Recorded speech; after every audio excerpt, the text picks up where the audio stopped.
최근 영국에서는 토트넘의 지분 매각과 내년 1월경 엄청난 변화가 생길 것으로 전망하는 보도가 쏟아지고 있습니다.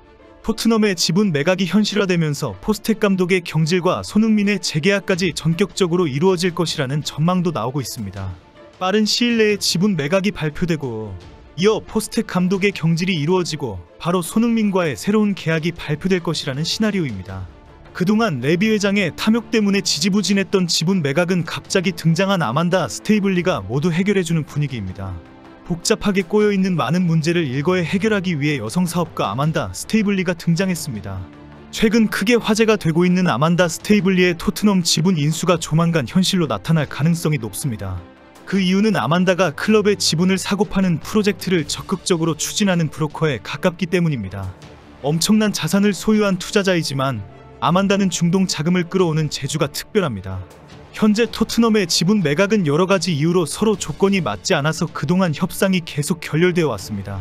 토트넘의 레비 회장은 토트넘의 지분 25%가량을 매각하면서 소유권을 그대로 가지고 있기를 원합니다. 결국 레비가 원하는 대로 25%만 가지고 가면서 1조 원이 넘는 엄청난 현금을 투자할 수 있는 투자자가 있어야 합니다. 최근 영국 매체 더선은 세계적인 경제지 포브스를 인용해서 현재 토트넘의 가치를 24억 2천만 파운드, 하나 약 4조 3천억 원으로 평가했습니다. 클럽의 지분 25%라면 6억 5천만 파운드, 약 1조 2천억 원을 토트넘에 지불해야 합니다. 이런 엄청난 금액을 투자하고도 레비 회장이 좌지우지하는 것을 지켜보아야 하고 클럽 경영에 직접적으로 관여하지 못한다면 투자 가치는 확 떨어질 수밖에 없습니다. 이런 복잡한 문제를 일거에 해결할 수 있는 투자자가 아만다 스테이블리입니다. 영국 내에서 유명한 투자자인 아만다는 젊은 시절에 최고급 레스토랑을 경영하면서 자산을 불려왔습니다. 중동의 부호들과의 친분을 계기로 투자회사를 설립한 아만다는 놀라운 사업 수완을 부리기 시작합니다. 중동 왕가의 바클레이스 투자와 세이크 만수르의 맨시티 인수의 핵심 역할을 합니다. 이어 지난 2021년에는 사우디아라비아 국부펀드가 뉴캐슬 유나이티드를 인수하도록 마쿠에서 큰 역할을 합니다. 당시에도 아만다는 직접 뉴캐슬을 인수할 것처럼 접촉하다가 결국 사우디아라비아의 빈 살만 왕세자가 주도하는 PIF를 뉴캐슬과 연결시키면서 중개인 역할을 했습니다. 이후 아만다는 뉴캐슬의 새로운 수뇌부를 구축했고 경기장과 훈련장을 리모델링하는 등 실질적인 중동 자본의 관리인 역할을 했습니다. 3년 동안 뉴캐슬 유나이티드의 이사회 임원으로 재직하면서 구단 운영을 맡았던 아만다는 지난 7월 자신이 갖고 있던 지분을 팔아넘기고 돌연사임했습니다. 근 2달 프리미어리그에서 잠시 떠났던 아만다가 최근 토트넘의 지분 인수 투자자로 떠오르고 있습니다. 현재 영국 매체들은 아만다가 토트넘 인수에 적극적이다, 이미 중동 자본가들로부터 엄청난 자금을 전폭 지원받고 있다라고 보도하고 있습니다. 맨시티와 뉴캐슬을 인수할 정도로 사업 수완이 특별한 아만다이기 때문에 토트넘의 지분 인수는 쉽게 이루어질 것으로 모두 전망하고 있습니다. 현재 아만다는 레비 회장의 요구대로 25% 지분 매각, 1조 2천억 원의 가치평가를 모두 수용할 것으로 알려져 있습니다. 그동안 다른 투자자들은 레비의 요구에 대해 소액 지분 인수는 할 수 없다라며 대립해왔습니다. 하지만 아만다는 레비 회장의 요구를 다 수용하면서도 중동 자본가들에게 토트넘 인수는 대박을 터뜨릴 수 있는 투자 가치가 있다라고 설득했습니다. 그동안 아만다의 사업 수완을 신뢰하면서 개인적으로 친분이 상당한 중동 자본가들은 아만다의 조언이라면 언제나 오케이다라는 입장입니다. 특히 아만다는 뉴캐슬 인수 이후 중동 자본을 마음대로 끌어와서 클럽 변화에 적극적으로 투자해왔습니다. 이런 재주는 레비 회장에게는 없는 특별한 사업 수완입니다. 자신의 지분과 권력을 그대로 유지하면서 활발한 경영을 주도하는 아만다는 레비에게 최고의 파트너입니다. 최근 아만다 스테이블리의 토트넘 지분 인수가 크게 화제가 되면서 포스텍 감독 경질은 기정사실화되고 있습니다. 아만다가 토트넘을 인수하면서 토트넘 팬들의 신뢰를 얻기 위해 포스텍 감독 경질을 제시할 가능성이 높기 때문입니다.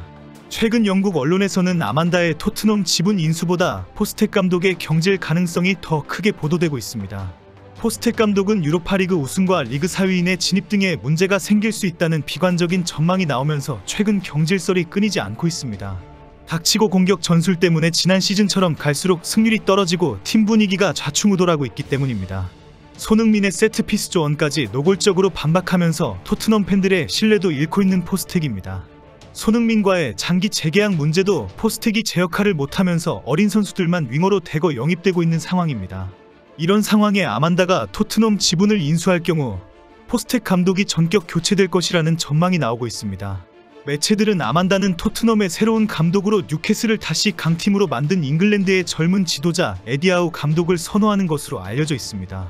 토트넘 관련 소식을 전하는 스퍼스 인사이더도 같은 소식을 전하면서 아만다는 뉴캐슬의 에디 하우 감독을 선호한다. 토트넘에서 힘든 시즌을 보내고 있는 포스텍 감독의 상황이 나아지지 않는다면 하우 감독이 아만다의 새로운 감독 리스트 최상단에 올라갈 것이다라고 했습니다. 물론 아만다가 토트넘의 지분을 확보한 이후 포스텍 감독이 꾸준히 좋은 성적을 유지하면 하우 감독 선임은 물 건너갈 수 있습니다. 하지만 포스텍 감독이 최근처럼 황당한 전술을 계속 고집하고 충격적인 패배를 보여준다면 바로 아만다의 의지에 따라 교체될 것으로 보고 있습니다.